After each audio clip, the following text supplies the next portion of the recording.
आज हम पढ़ने जा रहे हैं प्रेमचंद्र की कहानी ईदगाह, जो कि हम सब ने कभी ना कभी बचपनों के दिनों में पढ़ी होगी। तो चलो आज फिर से याद करते हैं उस पल को और कहानी स्टार्ट करते हैं। ईदगाह। रमज़ान के पूरे 30 रोज़ों के बाद ईद आई है। कितना मनोहर, कितना सुहावना प्रभात है। वृक्षों पर कुछ अजीब हरियाली है, खेतों में कुछ अजीब रौनक है, आसमान पर कुछ अजीब लालिमा है। आज का सूर्य देखो, कितना प्यारा, कितना शीतल, मानो संसार को ईद की बधाई दे रहा है। गांव में कितनी हलचल है। ईदगाह जाने की तैयारियां हो रही हैं। किसी के कुर्ते में बटन नहीं है, पड़ोस के घर से सुई धागा लाने के लिए दौड़ा जा रहा है। किसी के जूते कड़े हो गए हैं, उनमें तेल डालने के लिए तेली के घर भागा जाता है। जल्दी जल्दी बैलों को सानी पानी दे देते। ईदगाह से लौटते लौटते दोपहर हो जाएगी। 3 कोस का पैदल रास्ता, फिर सैकड़ों आदमियों से मिलना भेंटना। दोपहर के पहले लौटना असंभव है। लड़के सबसे ज़्यादा प्रसन्न हैं। किसी ने एक रोज़ा रखा है, वह भी दोपहर तक। किसी ने वह भी नहीं, लेकिन ईदगाह जाने की खुशी उनके हिस्से की चीज़ है। रोज़े बड़े बूढ़ों के लिए होंगे, उनके लिए तो ईद है। रोज़ ईद का नाम रटते थे, आज वह आ गई। बड़ अब जल्दी पड़ी है कि लोग ईदगाह क्यों नहीं चलते। इन्हें गृहस्थी की चिंताओं से क्या प्रयोजन। सेवइयों के लिए दूध और शक्कर घर में है या नहीं, इनकी भला से। ये तो सेवइयाँ खाएंगे। वह क्या जाने कि अब्बा जान क्यों बदहवास चौधरी कायम माली के घर दौड़े जा रहे हैं। उन्हें क्या खबर कि चौधरी आज आंखें बंद बदल ले तो ये सारी ईद मुहर्रम हो जाए। उनकी अपनी जेबों में तो कुबेर का धन भरा हुआ है। बार बार जेब से अपना खजाना निकालकर गिनते हैं और खुश होकर फिर रख लेते हैं। महमूद गिनता है, 1 2 10 12। उसके पास 12 पैसे हैं। मोहसिन के पास 1 2 3 8 9 15 पैसे हैं। इन्हीं अनगिनती पैसों से अनगिनती चीज़ें लाएंगे, खिलौने, मिठाइयाँ, बिगुल, गेंद और जाने क्या क्या। और सबसे ज़्यादा प्रसन्न है हामिद। वह 4-5 साल का गरीब सूरत दुबला पतला लड़का, जिसका बाप गत वर्ष हैजे की भेंट हो गया और माँ ना जाने क्यों पीली होती होती एक दिन मर गई। किसी को पता न चला कि क्या बीमारी है। कहती भी तो कौन सुनने वाला था। दिल पर जो बीतती थी वह दिल में ही सहती थी, और जब ना सह सकी तो संसार से विदा हो गई। अब हामिद अपनी बूढ़ी दादी अमीना की गोद में सोता है और उतना ही प्रसन्न है। उसके अब्बा जान रुपए कमाने गए हैं, बहुत सी थैलियाँ लेकर आएंगे। अम्मी जान अल्लाह मियाँ के घर से उसके लिए बड़ी बड़ी अच्छी अच्छी चीज़ें लाने गई हैं, इसलिए हामिद प्रसन्न है। आशा तो बड़ी चीज़ है, और फिर बच्चों की आशा, उनकी कल्पना तो राई का पर्वत बना लेती है। हामिद के पाँव में जूते नहीं हैं, सिर पर एक पुरानी दुरानी टोपी जिसका गोटा काला पड़ गया है, फिर भी वह प्रसन्न है। जब उसके अब्बा जान थैलियाँ और अम्मी जान नियामतें लेकर आएंगी तो वह दिल के अरमान निकाल लेगा। तब देखेगा महमूद, मोहसिन, नूरे और सम्मी कहाँ से उतने पैसे निकालेंगे। अभागिनी अमीना अपनी कोठरी में बैठी रो रही है। आज ईद का दिन है और उसके घर में दाना नहीं है। आज आबिद होता तो क्या इसी तरह ईद आती और चली जाती। इस अंधकार और निराशा में वह डूबी जा रही है। किसने बुलाया था इस निगोड़ी ईद को। इस घर में उसका काम नहीं, लेकिन हामिद, उसे किसी के मरने जीने से क्या मतलब। उसके अंदर प्रकाश है, बाहर आशा है। विपत्ति अपना सारा दलबल लेकर आए, हामिद की आनंद भरी चितवन उसका विध्वंस कर देगी।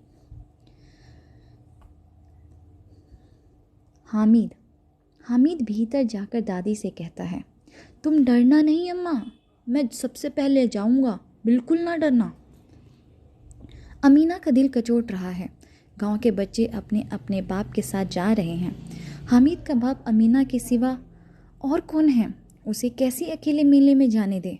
उस भीड़ भाड़ में बच्चा कहीं खो जाए तो क्या हो। नहीं, अमीना उसे यूं न जाने देगी। नन्ही सी जान 3 कोस चलेगा कैसे। पैर में छाले पड़ जाएंगे। जूते भी तो नहीं है। वह थोड़ी दूर पर उसे गोद ले लेगी, लेकिन यहाँ सेवइयाँ कौन पकाएगा?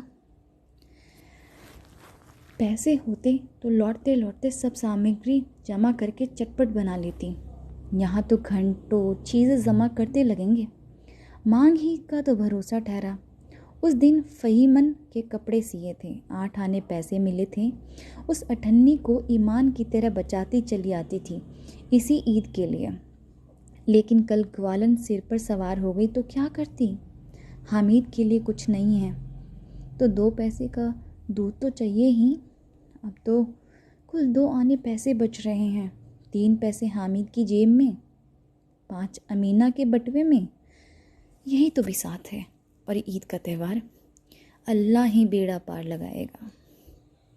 धोबन और नाइन और मेहतरनी और चूड़ी हारिनी सभी तो आएंगी।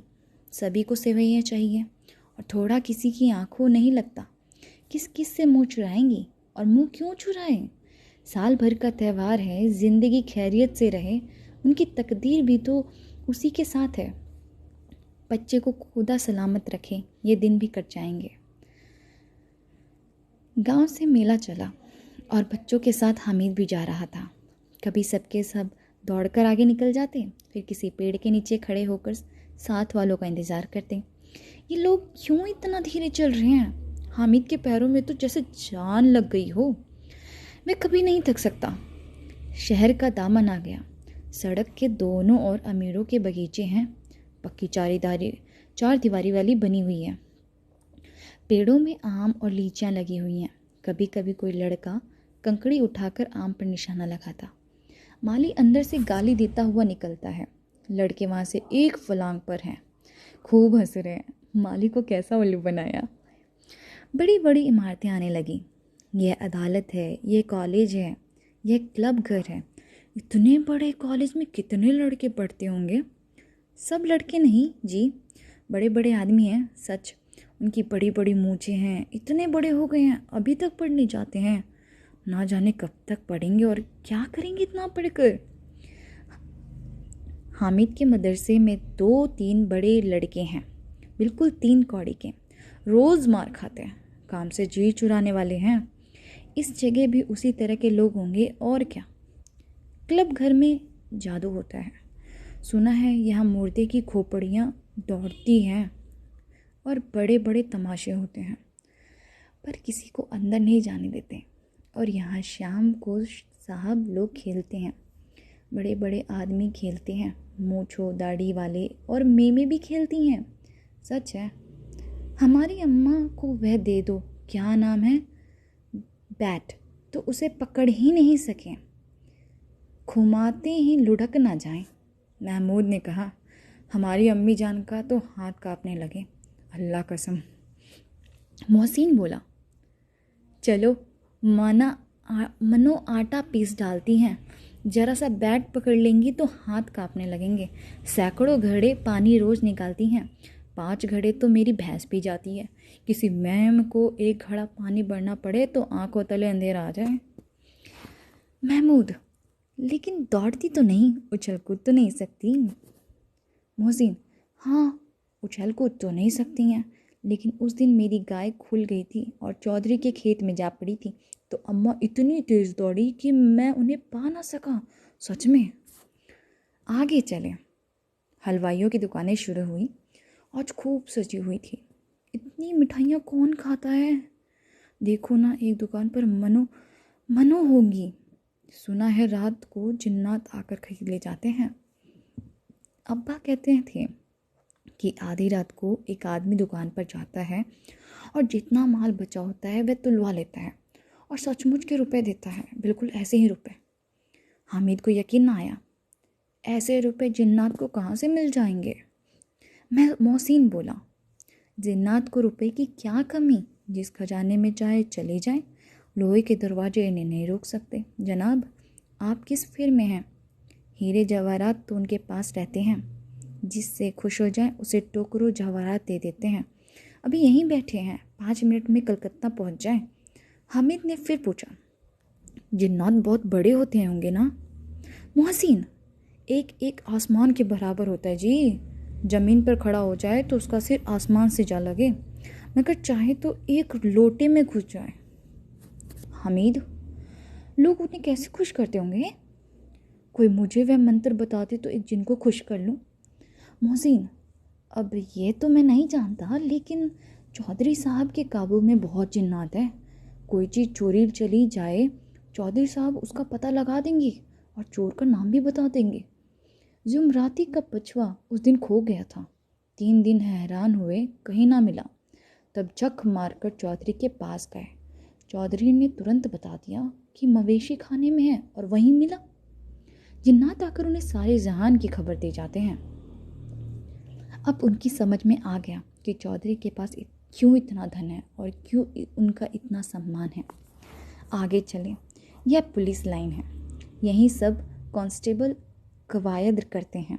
रेटन, फार्म 4 रात को बेचारे घूम घूम कर पहरा देते हैं, नहीं चोरियां हो जाएं। मोहसिन ने प्रतिवाद किया, ये कांस्टेबल पहरा देते हैं?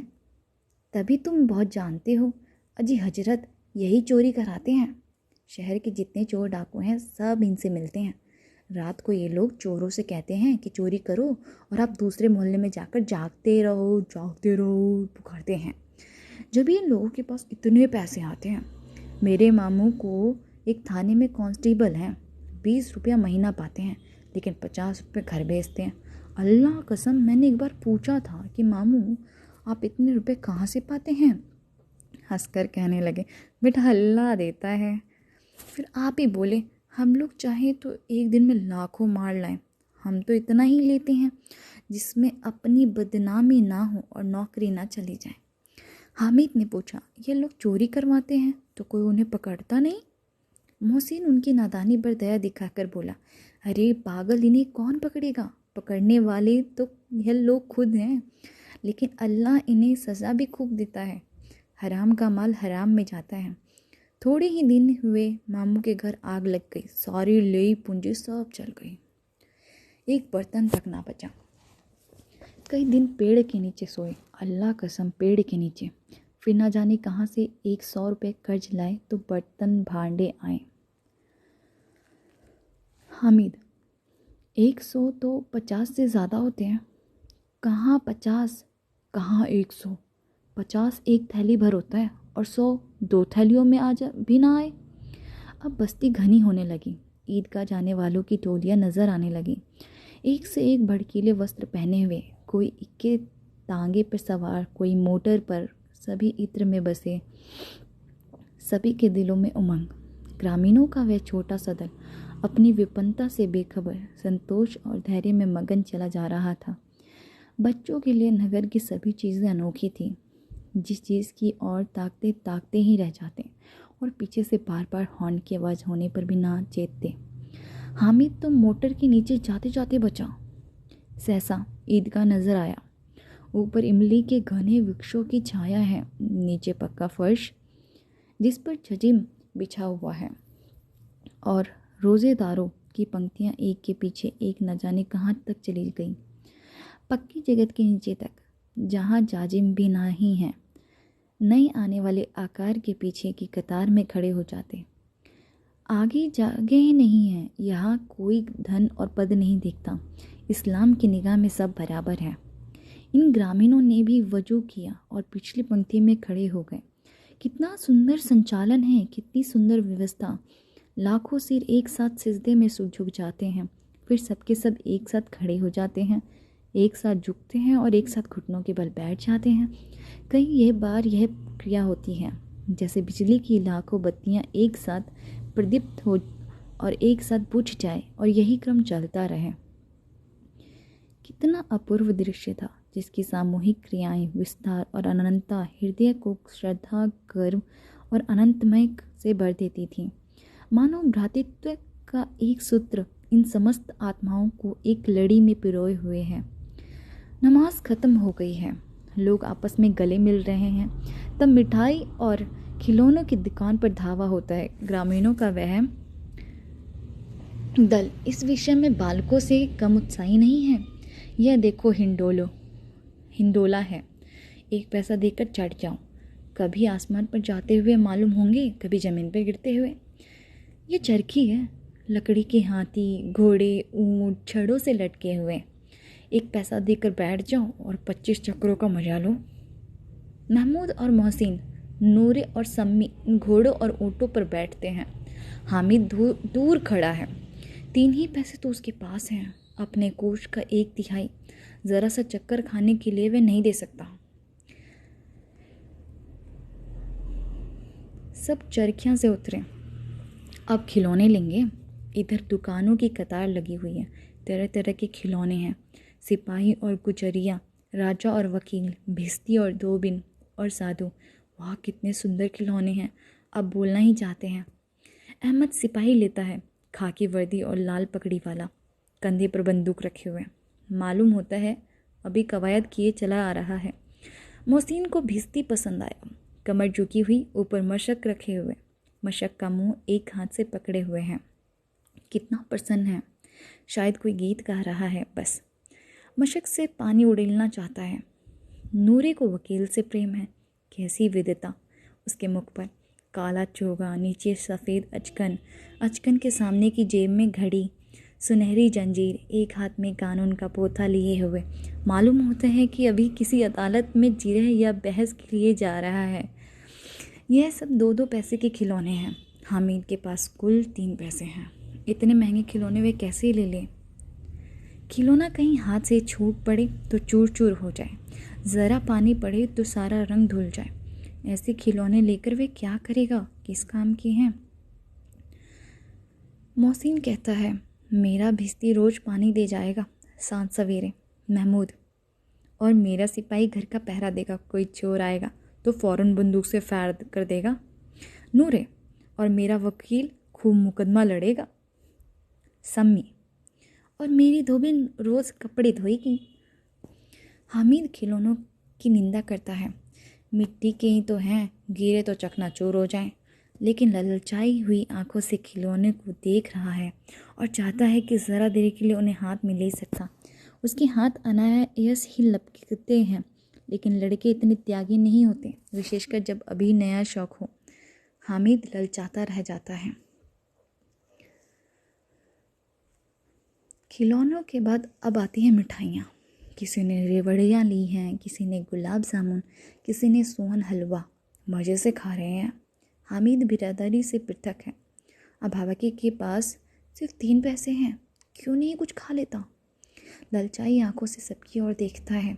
मोहसिन कहता है, हामिद रेवड़ी ले जा, कितनी खुशबूदार है। हामिद को संदेह हुआ, यह केवल क्रूर विनोद है।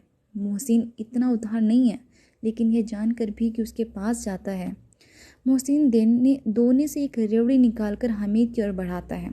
हामिद हाथ फैलाता है। मोहसिन रेवड़ी अपने मुख में रख लेता है। महमूद, नूरे और सम्मी खूब तालियां बजा बजा कर हंसते हैं। हामिद खिसिया जाता है। मोहसिन, अच्छा अब की ज़रूर देंगे हामिद, अल्लाह कसम ले जा। हामिद, रखे रहो, क्या मेरे पास पैसे नहीं हैं? सम्मी, 3 ही पैसे तो हैं, 3 पैसे में क्या क्या लोगे? अहमद, हमसे गुलाब जामुन ले जा जाहिमी। हामिद, मोहसिन बदमाश है। हामिद, मिठाई कौन बड़ी नियामत है, किताब में इसकी कितनी बुराइयां लिखी हैं। मोहसिन, लेकिन दिल में कह रहे होंगे कि मिले तो खा ले, अपने पैसे क्यों नहीं निकालते? महमूद, हम समझते हैं इसकी चालाकी, जब हमारे सारे पैसे खर्च हो जाएंगे तो हमें ललचा ललचा कर खाएगा। मिठाइयों के बाद कुछ दुकानें लोहे की चीज़ों की हैं, कुछ गिलट और कुछ नकली गहनों की। लड़कों के लिए यहाँ कोई आकर्षण न था, वे सब आगे बढ़ जाते हैं। हामिद लोहे की दुकान पर रुक जाता है। कई चिमटे रखे हुए हैं। उसे ख्याल आया कि दादी के पास चिमटा नहीं है। तवे से रोटियां उतारती हैं तो हाथ जल जाता है। अगर वह चिमटा लेकर जाकर दादी को दे दे तो वे कितनी खुश होंगी। फिर उनकी उंगलियां कभी नहीं जलेंगी। घर में एक काम की चीज़ हो जाएगी। खिलौने से क्या फ़ायदा, व्यर्थ में पैसे खराब होते हैं। ज़रा देर की खुशी होती है, फिर तो खिलौना को कोई आँख उठाकर नहीं देखता। ये तो घर पहुँचते पहुँचते टूट फूट कर बराबर हो जाएंगे। चिमटा कितनी काम की चीज़ है। रोटियां तवे से उतार लो, चूल्हे में सेक लो, कोई आग मांगने आए तो चटपट चूल्हे से आग निकाल कर उसे दे दो। अम्मा बेचारी को कहाँ फुर्सत है कि बाज़ार आए और इतने पैसे ही कहाँ मिलते हैं, रोज़ हाथ जला देती हैं। हामिद के साथ ही आगे बढ़ गए। सबील पर सबके सब शरबत पी रहे हैं। देखे सब कितने लालची हैं। इतनी मिठाइयाँ ली, मुझे किसी ने एक भी ना दी। उस पर कहते हैं मेरे साथ खेलो, मेरा यह काम करो। अब अगर किसी ने कोई काम करने को कहा तो पूछूंगा, खाए मिठाइयाँ आप? मुंह सड़ेगा, फोड़े फुंसियाँ निकलेंगी, आप ही जबान चटोरी हो जाएगी। अब घर से पैसे चुराएंगे और मार खाएंगे। कितना किताब में झूठी बातें थोड़ी ही लिखी हैं। मेरी ज़बान क्यों ख़राब होगी? अम्मा चिमटा देखते ही दौड़कर मेरे हाथ से ले लेंगी और कहेंगी, मेरा बच्चा अम्मा के लिए चिमटा लाया है। हज़ारों दुआएं देंगी। फिर पड़ोस की औरतों को दिखाएंगी, सारे गांव में चर्चा होने लगेगी, हामिद चिमटा लाया है। कितना अच्छा लड़का है। इन लोगों के खिलौने पर कौन इन्हें दुआएं देगा? बड़ों की दुआएं सीधे अल्लाह के दरबार में पहुंचती हैं और तुरंत सुनी जाती हैं। मेरे पास पैसे नहीं हैं, तभी तो मोहसिन और महमूद यो मिजाज दिखाते हैं। मैं भी इनसे मिजाज दिखाऊंगा। खेलें खिलौने और खाए मिठाइयाँ। मैं नहीं खेलता खिलौने, किसी का मिजाज क्यों सहूँ? मैं गरीब से ही किसी से कुछ मांगने तो नहीं जाता। आखिर अब्बा जान कभी ना कभी आएंगे, अम्मा भी आएंगी। फिर इन लोगों से पूछूंगा, कितने खिलौने लोगे? एक एक को टोकरियाँ खिलौने दूँ और दिखा दूँ कि दोस्तों के साथ इस तरह का सलूक किया जाता है। यह नहीं कि एक पैसे की रेवड़ियाँ ली तो चुरा चुरा कर खाने लगे। सबके सब हंसेंगे कि हामिद ने चिमटा लिया है। हंसे मेरी बला से। उसने दुकानदार से पूछा, ये चिमटा कितने का है? दुकानदार ने उसकी ओर देखा और कोई आदमी साथ ना देकर कहा, यह तुम्हारे काम की चीज़ नहीं है जी। बिकाऊ है कि नहीं? बिकाऊ क्यों नहीं है और यहाँ क्यों लाए हैं? तो बताते क्यों नहीं कि क्या पैसे का है? 6 पैसे लगेंगे। हामिद का दिल बैठ गया। ठीक ठीक बताओ ना। ठीक ठीक 5 पैसे लगेंगे, लेना हो तो लो, नहीं तो चलते बनो। हामिद ने कलेजा मजबूत करके कहा, 3 पैसे लोगे? ये कहते हुए वे आगे बढ़ गया कि दुकानदार की घुड़कियाँ ना सुने। लेकिन दुकानदार ने घुड़कियाँ नहीं दी, बुलाकर चिमटा दे दिया। हामिद ने उसे इस तरह कंधे पर रखा मानो बंदूक है और शान से अकड़ता हुआ संगियों के पास आया। ज़रा सुने सबके सब क्या क्या आलोचनाएं करते हैं। मोहसिन ने हंसकर कहा, ये चिमटा क्यों लाए पगले, इसे क्या करेगा? हामिद ने चिमटे को पकड़कर कहा, ज़रा अपना भिस्ती ज़मीन पर गिरा दो, सारी पसलियाँ चूर चूर हो जाएं बच्चे की। महमूद बोला, यह चिमटा कोई खिलौना है? हामिद, खिलौना क्यों नहीं है, अभी कंधे पर रखा है। बंदूक हो गई, हाथ में लिया, फ़कीरों का चिमटा हो गया। चाहूँ तो इससे मज़ीरे का काम ले सकता हूँ। एक चिमटा जमा दूँ तो तुम लोगों के सारे खिलौने की जान निकल जाए। तुम्हारे खिलौने कितना ही जोर लगावे, मेरे चिमटे का बाल भी बाका ना कर सकते। मेरा बहादुर शेर है मेरा चिमटा। सम्मी ने खंजरी ली थी, प्रभावित होकर बोला, मेरी खंजरी से बदलोगे? 2 आने की है। हामिद ने खंजरी की और उपेक्षा से देखा। मेरा चिमटा चाहे तो तुम्हारी खंजरी का पेट फाड़ डाले। बस एक चमड़े की झिल्ली लगा दी, ढप ढप ढप बोलने लगी। ज़रा सा पानी लग जाए तो ख़त्म हो जाए। मेरा बहादुर चिमटा आग में, पानी में, आंधी में, तूफान में बराबर डटा खड़ा रहेगा। चिमटे ने सभी को मोहित कर लिया। लेकिन अब पैसे किसके पास धरे हैं? फिर मेले से दूर निकल आए हैं। 9 कब के बज गए। धूप तेज हो रही है, घर पहुंचने की जल्दी हो रही है। बाप से जिद भी करे तो चिमटा नहीं मिल सकता। हामिद है बड़ा चालाक, इसलिए बदमाश ने अपने पैसे बचा रखे थे। अब बालकों के 2 दल हो गए, मोहसिन, महमूद, सम्मी और नूरे एक तरफ, हामिद अकेला दूसरी तरफ। शास्त्रार्थ हो रहा था।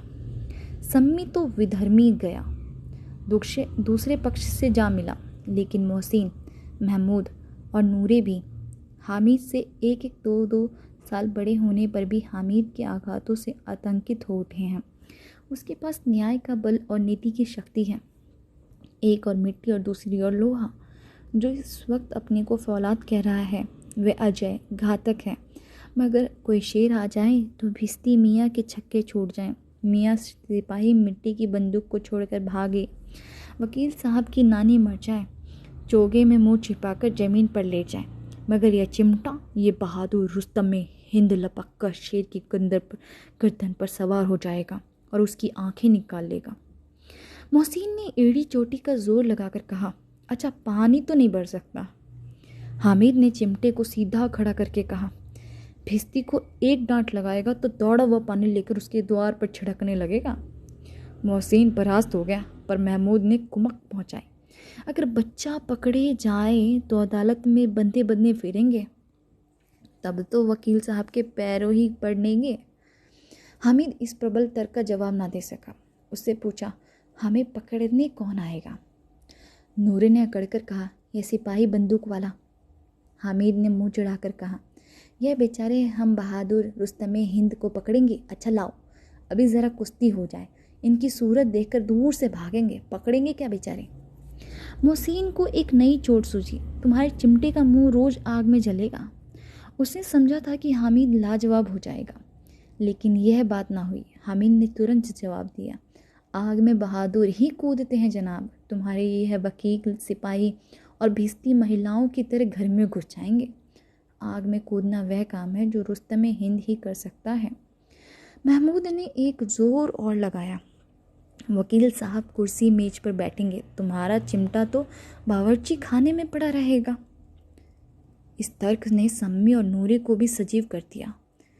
कितने ठिकाने की बात की है पट्टे ने, चिमटा बावर्ची खाने में पड़े रहने के सिवाय और क्या कर सकते हैं।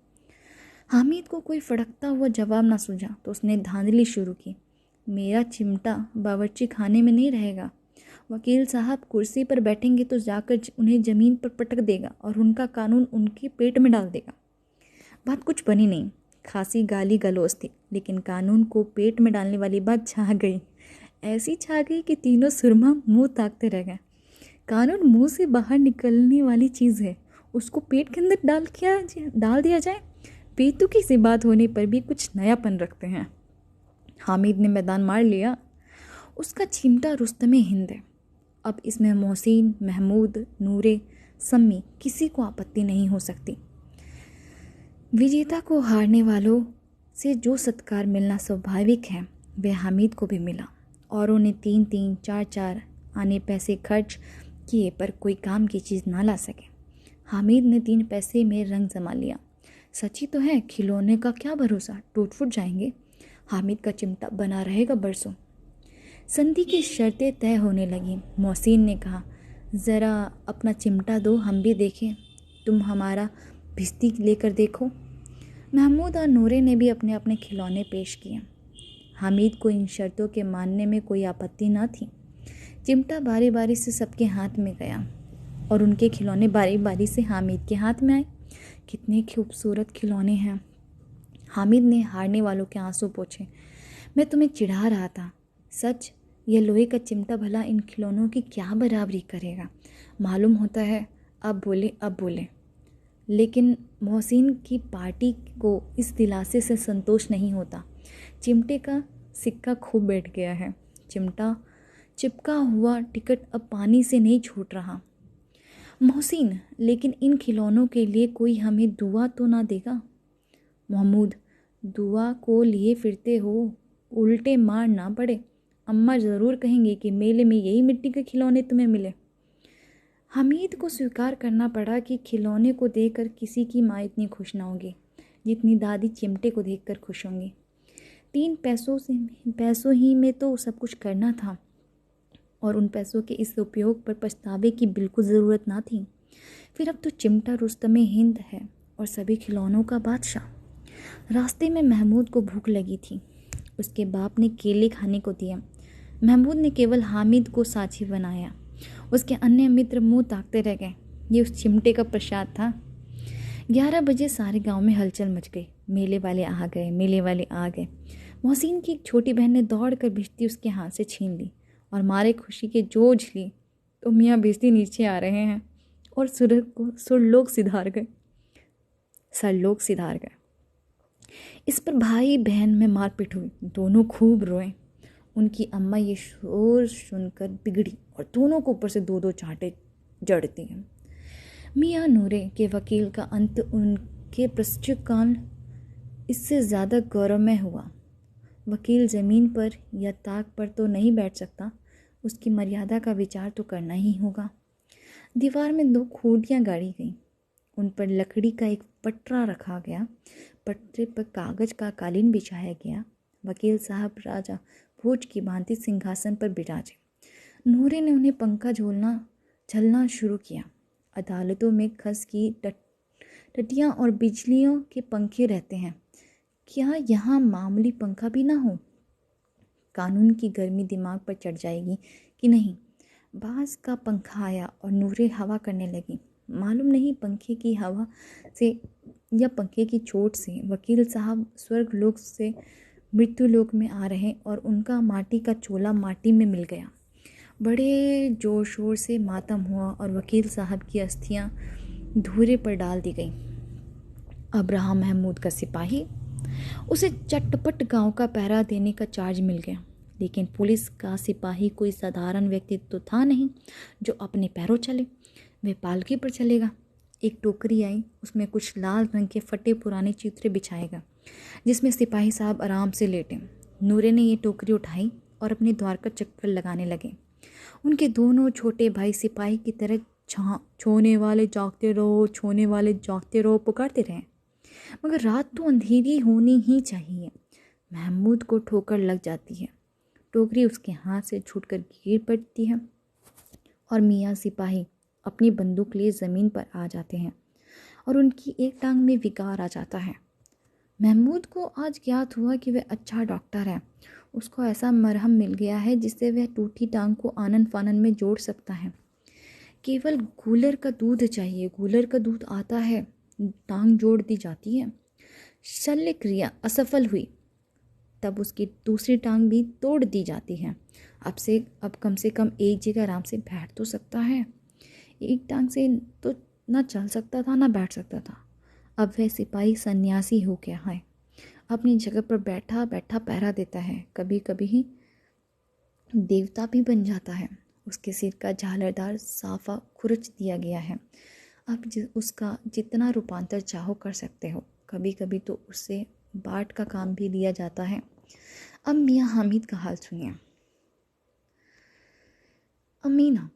अमीना उसकी आवाज़ सुनते ही दौड़ी और उसे गोद में उठाकर प्यार करने लगी। सहसा उसके हाथ में चिमटा देखकर वह चौंकी। ये चिमटा कहाँ था? मैंने मोल लिया है। क्या पैसे का? 3 पैसे दिए। अमीना ने छाती पीट ली। ये कैसा भी समझ लड़का है कि दोपहर हुआ, कुछ खाया ना पिया, लाया क्या चिमटा। सारे मेले में तुझे और कोई चीज़ ना मिली जो ये लोहे का चिमटा उठा लाया। हामिद ने अपराधी भाव से कहा, तुम्हारी उंगलियां तवे से जल जाती थी इसलिए मैंने इसे लिया। बुढ़िया का क्रोध तुरंत स्नेह में बदल गया, और स्नेह भी वह नहीं जो प्रगल्भ होता है और अपनी सारी कसक शब्दों में बिखेर देता है। यह मूक स्नेह था, खूब ठोस, रस और स्वाद से भरा हुआ। बच्चे में कितना त्याग, कितना सद्भाव और कितना विवेक है। दूसरों को खिलौना लेते और मिठाई खाते देखकर इसका मन कितना ललचाया होगा। इतना जब्त इससे कैसे हुआ? वहाँ भी इसे अपनी बुढ़िया दादी की याद बनी रही। अमीना का मन गदगद हो गया। और अब एक बड़ी विचित्र बात हुई, हामिद के चिमटे से भी विचित्र। बच्चे हामिद ने बूढ़े हामिद का पार्ट खेला था। बुढ़िया अमीना बलिका अमीना बन गई। वह रोने लगी, दामन फैलाकर हामिद को दुआएं देती जाती थी और आंसू की बड़ी बड़ी बूंदें गिराती जाती थी। हामिद इसका रहस्य क्या समझता।